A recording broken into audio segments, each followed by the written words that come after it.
네, 안녕하세요. 반갑습니다. 코인에 대한 호재 정보 전달, 분석해드리는 코인베 프로입니다. 구독과 좋아요, 알림 설정 부탁드립니다.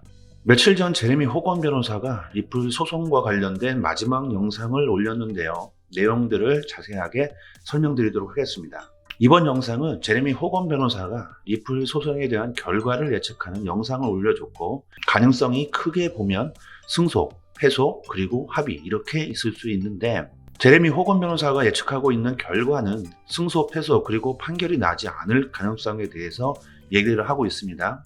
내용 중에 합의에 대한 언급을 하지 않았는데, 그래서 사실상 합의는 가능성이 많이 낮아졌다라고 보고 있는 것 같고요. 리플사나 SEC가 서로 할 만한 싸움이다 라고 판단을 하는 거라고 보는 게 맞겠습니다. 그래서 이전보다는 합의 가능성이 낮아졌다라고 생각하시면 좋을 것 같고요. 그럼에도 불구하고 합의 가능성은 여전히 조금은 열려 있습니다. 승소 확률이 50%, 패소 확률이 30%, 그리고 판결이 나지 않을 확률이 20%라고 얘기를 하고 있는데, 왜 승소 확률이 조금 더 높은지, 그리고 패소 가능성이 30%나 되는지 의문을 가질 수 있을 것 같은데요. 패소 확률은 결국에는 이 소송 자체가 끝까지 왔기 때문에 당연히 가능성은 존재한다라고 보는 것이 맞습니다. SEC가 아예 말도 안 되는 주장만 하는 것도 아니고, 이번 마지막 입장 발표는 굉장히 논리적이었기 때문에 나름 SEC가 말하는 부분도 일리가 있고, 제레미 호건 변호사도 영상 앞부분에 설명을 하고 있지만, SEC가 지금까지는 말도 안 되는 얘기만 하고 있다가 이번 발표는 충분히 잘 정리된 상태에서 제출했다라고 얘기를 하고 있습니다. 그래서 이전과는 조금 다른 모습이었다라고 보는 게 맞겠습니다.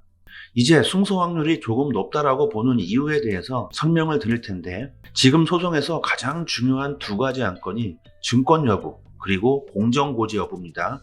그런데 리플사는 공정고지 여부에 대해서는 그렇게 크게 신경을 쓰지 않는 모습이죠. 그래서 아무래도 보험으로 여기고 있고 오히려 공판에서 다뤄야 된다고 리플사가 판단을 하고 있기 때문에 증권 여부에 대해서 집중적으로 공략을 하고 있습니다. 그런데 이 증권 여부가 결국에는 SEC가 주장하는 게 하위 테스트를 통과하느냐 마느냐, 이게 제일 중요한 거잖아요. 그 하위 테스트에 투자가 있었는지, 공동사업이 제3자한테 의존을 했는지, 수익을 기대했는지, 이 조건들 중에 가장 충족시키기 어려운 부분이 공동사업 여부인데요.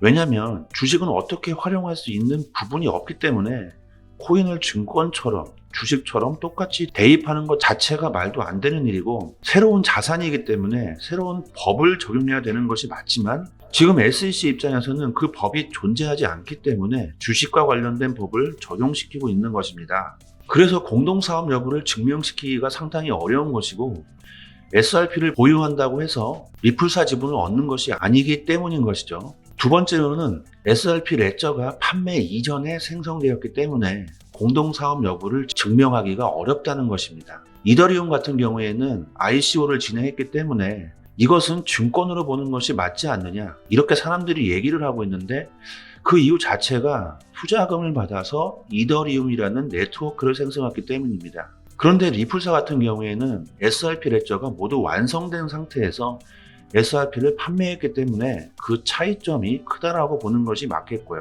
투자금을 통해서 뭔가를 만들고 그 다음에 수익을 나누고 아니면 손해를 같이 보고, 이런 식으로 해야 공동사업 여부가 성립이 되는 것인데, 그런 부분이 없다라는 것이죠. 세 번째로는 리플사와 SRP 투자자들의 직접적인 관계성이 없다는 점입니다. 여러분들이 지금 XRP를 산다고 해서 리플사와의 어떤 관계가 맺어지는 게 아니잖아요. 공동사업이 증명이 되려면 투자자와 기업이 같이 수익을 보고 같은 손해를 봐야 되지만, SRP 가격은 코인 시장 상황에 큰 영향을 받는다는 점도 공동사업이 아니라는 점을 증명한다고 합니다.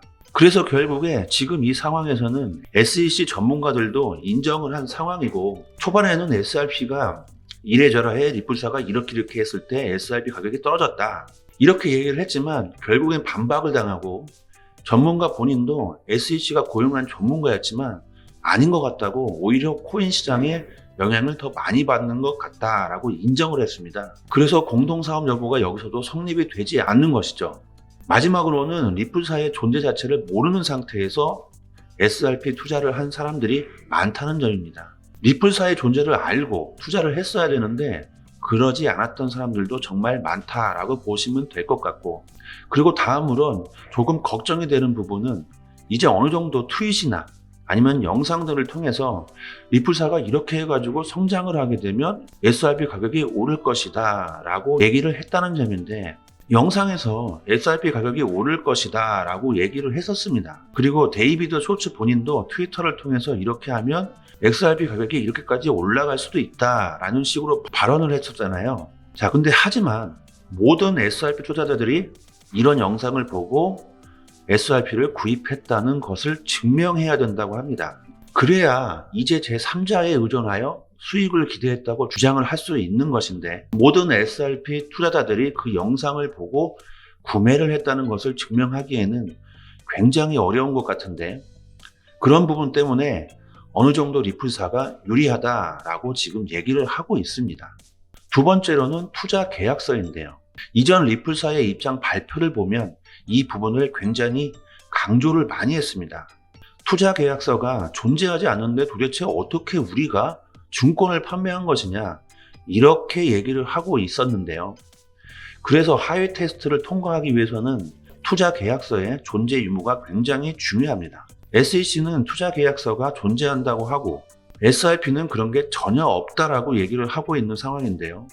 만약에 SEC가 투자 계약서, 그런 문서들을 찾아서 증거를 제출을 한다면 당연히 SEC가 유리해지겠지만, 아직까지 그런 증거들은 없기 때문에 리플사가 이 부분에서는 조금 더 유리해 보이고, 그리고 판매 계약서와 투자 계약서는 엄청나게 큰 차이를 보인다고 합니다. 투자 계약서의 경우 판매 이후에 리플사가 무엇을 보장해 준다거나 책임을 져주는 것이 있어야 투자 계약서인데, 판매 계약서는 좀 다르죠. 그냥 판매를 했다는 것을 증명하는 계약서인데요. 그래서 그런 부분에 차이점이 있지만 SEC는 오히려 판매 계약서 자체도 투자 계약서로 보는 것이 아닌가, 이런 식으로 지금 얘기를 하고 있습니다. 그래서 투자 계약서 자체가 존재하지 않기 때문에 승소 쪽으로 기울고 있다라고 생각을 하시면 될 것 같고요. 그리고 패소 가능성이 존재하는 이유는 공동사업 여부가 이렇게 조금 증명하기 어려울 수도 있겠지만 판사가 그것을 인정할 수도 있습니다. 공동사업 여부가 인정이 될 수도 있다라고 합니다. 투자자들이 리플사 임직원들의 발언을 보고 구매하지 않을 수는 있겠지만 그 의도가 중요할 수 있다고 합니다. 그래서 SEC가 지금 주장하는 것 자체가 모든 사람들이 그걸 보지 않을 수는 있겠지만 리플사가 홍보를 할 때 그런 의도가 전혀 없었느냐, 이렇게 얘기할 수 있다는 거죠. 어떤 부분을 판사가 어떻게 판단할지는 조금 더 지켜봐야 될 것 같고요. 그리고 2013년부터 2018년도까지는 SRP 사용처가 불분명했습니다. 이거는 팩트입니다. 그래서 반박이 불가하고, 그렇기 때문에 충분히 2013년부터 18년까지 SRP는 사실상 리플사가 어떻게 활용을 하느냐에 따라서 그 활용처가 생겨난 것이기 때문에 당연히 의존도가 높았습니다. 이 부분이 리플사에게는 가장 큰 걸림돌이 될 수 있겠죠. 그리고 두 번째 패소 시나리오 중에 방금 말씀드린 것처럼 특정 연도의 XRP는 증권이었다는 판결이 나올 수 있다는 점인데요.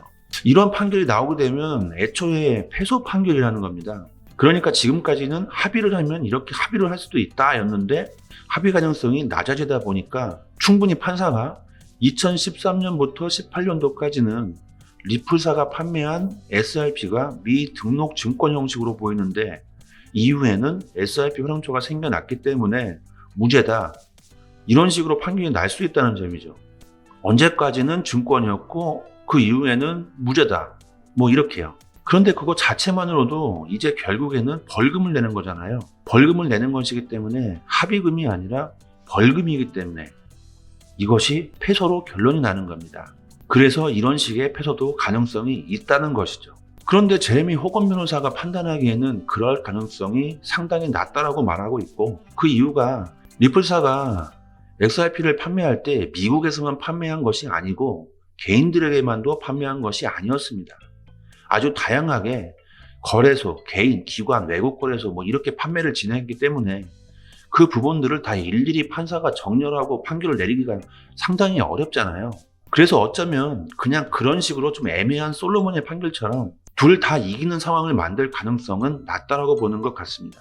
여전히 지금 리플사가 유리해 보이는 부분이 상당히 많기 때문에 엄청나게 큰 걱정을 할 필요는 아직까지는 없겠지만 그래도 패소 가능성에 대해 완전히 배제를 하면서 투자를 하는 것은 굉장히 위험할 수 있다는 겁니다. 이런 부분들 계속해서 염두에 두시고 투자를 하시면 좋을 것 같고, 패소 가능성이 아예 없다, 승소 가능성이 매우 높다, 이렇게 보기는 상당히 어렵습니다. 이런 내용들을 바탕으로 분석하고 저희 코인 100% 정보방에서 전문 트레이더 분들이 100% 무료로 공유해드리고 매수 매도 타점 정확하게 잡아드리고 있습니다. 상단 전화번호 010-2655-5530 숫자 1 문자로 보내주시면 가입 링크 보내드리고 있습니다. 정보 받아보시고 상당히 도움 되셨으면 좋겠습니다. 오늘 영상 도움이 되셨다면 구독, 좋아요, 알림 설정 부탁드리면서 영상 마치겠습니다.